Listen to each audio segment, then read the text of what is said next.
तो दूसरी औरतों में मन जाए उससे अच्छा अपनी पत्नी में मन रहे। इसलिए बेटा मम्मी पापा माता पिता से बोलो कि मेरी शादी करवाओ मेरी। जय श्री राम महाराज जी, आपके चरणों में दंडवत प्रणाम करता हूँ मैं।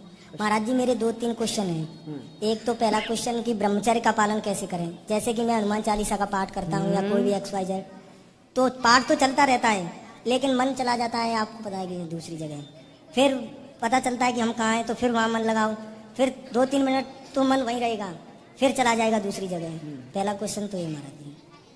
तो ब्रह्मचर्य का पालन करने के लिए आपको केवल कथाएं सुननी चाहिए। पढ़ाई करते हो? कथा में ही काम करते हैं महाराज जी। पढ़ाई हो गई पूरी? पढ़ाई तो अभी बंद कर दी है। अच्छा, कुछ काम करते हो? हाँ, संस्कार टीवी में। संस्कार चैनल पर हो? हाँ जी। क्या काम करते हो वहाँ? कैमरामैन।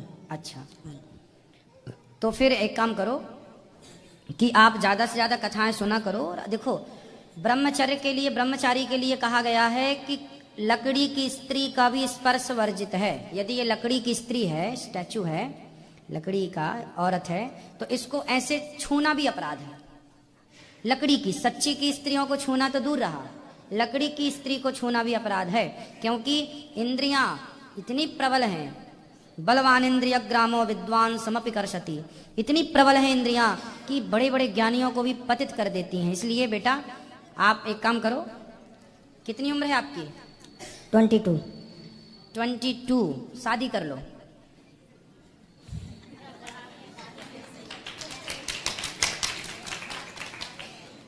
ठीक तो है, शादी के लायक हो गए 22। हमने बताया अभी थोड़ी देर पहले, क्या बताया?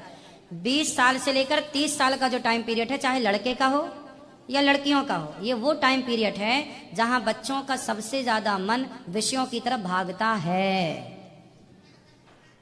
आप माने ना माने, इसलिए हमारे बड़े बुजुर्गों ने इस उम्र के पहले ही शादी का विधान रखा था कि लड़का 20 का होगा तो मन चंचल होगा, इसके पहले शादी कर दो, तो दूसरी औरतों में मन जाए उससे अच्छा अपनी पत्नी में मन रहे, दूसरे मर्दों में मन जाए उससे अच्छा अपने पति में रहे। इसलिए बेटा मम्मी पापा माता पिता से बोलो कि मेरी शादी करवाओ मेरी।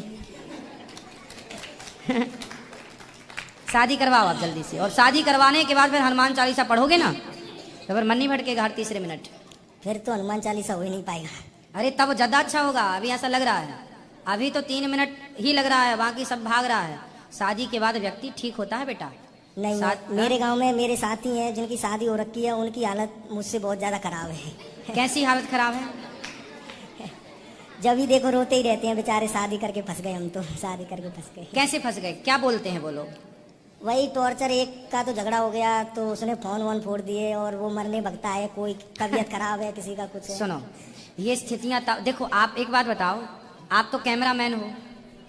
कैमरामैन जो है, आपको कैमरा चलाना ना आवे, अब किसी को कैमरा चलाना ना आए और उसको दे दिया जाए, तो वो कैसे उसकी कलर सेट कर पाएगा, कैसे उसका फोकस करेगा, कैसे उसका फ्रेम तैयार करेगा?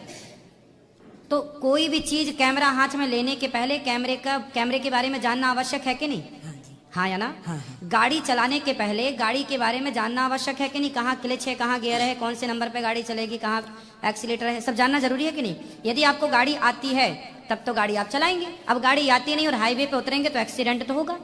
उसी तरह शादी करने के पहले गृहस्थों के नियम को फॉलो करना चाहिए। जो सत्संग करने वाले लड़का और लड़की होते हैं, ये जब शादियां करते हैं तो ये रोते नहीं हैं, इनकी शादी सफल होती, क्योंकि उनको सत्संग से सब चीजें समझ गए। तो आप सत्संगी हो, इसलिए हमने कहा कि शादी कर, उस लड़की से शादी करो जो सत्संगी हो। इसलिए हर माँ बाप को अपने बेटा बेटी को, देखो शादी करने के पहले सत्संग करो, क्योंकि सत्संग में शादी के सारे अनुभव हम आपको बताते हैं कि गृहस्थी में कैसे रहना चाहिए।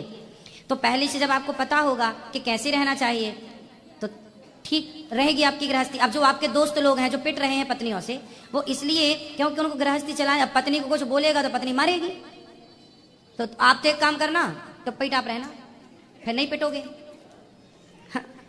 सुनो, शादी करना, आप नहीं करोगे शादी क्या? अभी तो नहीं, फिर कब? आगे कभी। चलो एक और क्वेश्चन महाराज जी, बोलो। जैसे कि बताते हैं कि पिता का जो संस्कार होता है वो बड़ा पुत्र करता है। ठीक है। तो भगवान राम दशरथ जी के बड़े पुत्र थे, तो संस्कार बताते हैं भरत जी ने किया था, क्योंकि दशरथ जी ने अपने बड़े पुत्र राम को दान में दे दिया था जटायु जी को।